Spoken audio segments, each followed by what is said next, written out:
ذرا اندازہ لگائیے کہ اچانک پانی کا ایک بہت بڑا ریلا آئے اور آپ کا کوئی پیارا آپ کا ہاتھ چھڑا کر اس پانی کے ریلے میں بہہ جائے اور پھر آپ کو وہ نظر نہ آئے۔ یہ ہوا ہے اور یہ ایسے ہو رہا ہے۔ پاکستان کے شمالی علاقہ جات میں موسمی تبدیلی اور گلوبل وارمنگ کے اثرات کی وجہ سے ہر سال بہت شدید بارشیں ہوتی ہیں اور کلاؤڈ برسٹ ہوتا ہے، اور اس کی وجہ سے سڑکیں نہیں بچتی، گھر نہیں بچتے، بازار تباہ ہو جاتے ہیں۔ چونکہ شمالی علاقہ جات میں بہت سے سیاح جاتے ہیں، ہر سال ان کے ساتھ حادثات ہوتے ہیں۔ آپ نے پچھلے دنوں دیکھا ہوگا ہمارے بہت ہی عزیز اور ہمارے بہت ہی پیارے شاہدہ اسلام میڈیکل کالج کے CEO سعد اسلام اور ان کی فیملی کے ساتھ جو کچھ ہوا۔ تو یہ ایک واقعہ ہے جو چھوٹا سا ہوا ہے اور آپ نے یہ خبروں میں پڑھا ہوگا۔ اس ویڈیو میں آپ کے ساتھ کچھ ضروری باتیں ڈسکس کرنا چاہتا ہوں کہ آخر ایسا کیوں ہو رہا ہے۔ دیکھیے، یہ سارا کا سارا ہم سب کے اپنے ہاتھوں کی کمائی ہے، اور جو انسانوں نے اس زمین کے ساتھ مذاق کیا ہے اور جو اس کے ساتھ جو سلوک کیا ہے، یہ اس کی وجہ سے ہے۔ اب اس میں بدقسمتی کی بات یہ ہے کہ پاکستان پہلے 10 ملکوں میں سے ہے جس میں موسمی اثرات زیادہ ہو رہے ہیں۔ اور اگر آپ دیکھیں کہ پاکستان کی کنٹریبیوشن کتنی ہے گلوبل وارمنگ میں، تو دنیا میں جتنے لوگ یہ سب کچھ کر رہے ہیں، یعنی کہ جن کے کارخانے ہیں جو دھواں پیدا کر رہے ہیں اور بہت سی فیکٹریاں اور اس طرح کے کام کر رہے ہیں، ان ملکوں میں سے پاکستان کی جو کنٹریبیوشن ہے وہ 2% ہے، لیکن پاکستان 2% ہے، 2%، اور جو پاکستان پہ اس کا امپیکٹ ہو رہا ہے وہ 10% ہو رہا ہے۔ یعنی کہ ہمارا گناہ 2% ہے، یعنی حصہ اس سارے گناہ میں جو کہ پوری دنیا کر رہی ہے، اور زیادہ حصہ جو ہے وہ امریکہ، چین اور یورپی ملکوں کا ہے، رشیا کا، ان کا زیادہ حصہ ہے۔ لیکن پاکستان جغرافیائی طور پر وہاں ہے جہاں اس کے سر کے اوپر دنیا کے بڑے گلیشیئرز موجود ہیں۔ اچھا، اب آپ ذرا سمجھیے، ایک چیز ہے جس کو ہم کہتے ہیں واٹر سائیکل۔ زمین کے کرہ کے اندر جتنا پانی ہے یہ بالکل مستقل رہتا ہے، نہ یہ ختم ہوتا ہے نہ یہ نیا بنتا ہے۔ جو جتنا پانی ہے وہ اتنا کا اتنا رہتا ہے، اور یہ پانی یہاں سے باہر بھی نہیں جا سکتا زمین کے کرے سے، اور اوپر سے بھی کہیں سے نہیں آ سکتا۔ اچھا، اس پانی کا ایک بہت سا حصہ ایسا ہے جو قطب شمالی اور قطب جنوبی پر برف کی شکل کے اندر ایک کیپ کی طرح موجود ہے، اور بہت سا حصہ ایسا ہے جو مستقل گلیشیئرز کی شکل میں، جو ہمارے پہاڑ ہیں، اور دنیا میں اور بھی گلیشیئر ہیں، لیکن آپ کو پتا ہے کہ سب سے زیادہ منجمد پہاڑ جو ہیں وہ ہمارے شمالی علاقے کے اندر، یہ ہمالیہ کے اندر اور یہ جو قراقرم ہے، اور ان پہاڑی سلسلوں کے اندر وہ سارے کے سارے بڑے بڑے گلیشیئرز ہیں۔ اچھا، اب چونکہ پانی کا ٹوٹل اماؤنٹ سیم رہتی ہے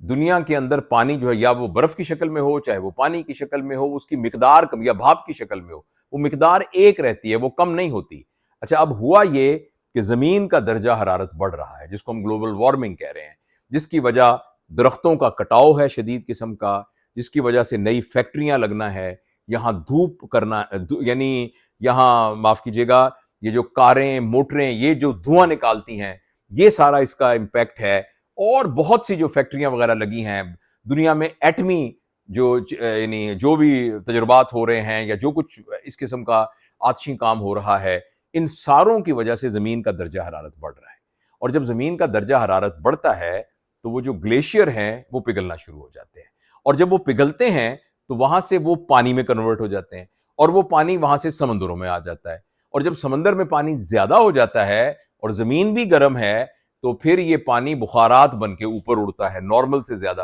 اور جب یہ اوپر اڑتا ہے تو پھر یہ زیادہ بارشیں برساتا ہے، کیونکہ زیادہ پانی اوپر اڑتا ہے۔ تو یہ جمی ہوئی برف، جو جمع ہوا پانی تھا HO2، وہ اصل میں لیکوڈ میں کنورٹ ہو جاتا ہے، اور اس لیکوڈ کے کنورٹ ہونے کی وجہ سے پھر وہ بخارات بن کے بادل بنتا ہے اور زیادہ بارشیں ہوتی ہیں، اور یہ بغیر موسم کے بارشیں ہوتی ہیں، اور کیونکہ وہ پانی زیادہ ہوتا ہے اس کو اوپر سے گرنا ہوتا ہے۔ تو ان بارشوں کی وجہ سے آپ نے دیکھا ہوگا کہ اچانک ایک دفعہ ایسا ہوتا ہے کہ پورا کا پورا بادل جو ہے وہ نیچے گر جاتا ہے، جس کو ہم کلاؤڈ برسٹ کہتے ہیں۔ اور اس کے علاوہ ایک ٹرم ہے جسے ہم کہتے ہیں کہ گلیشیئر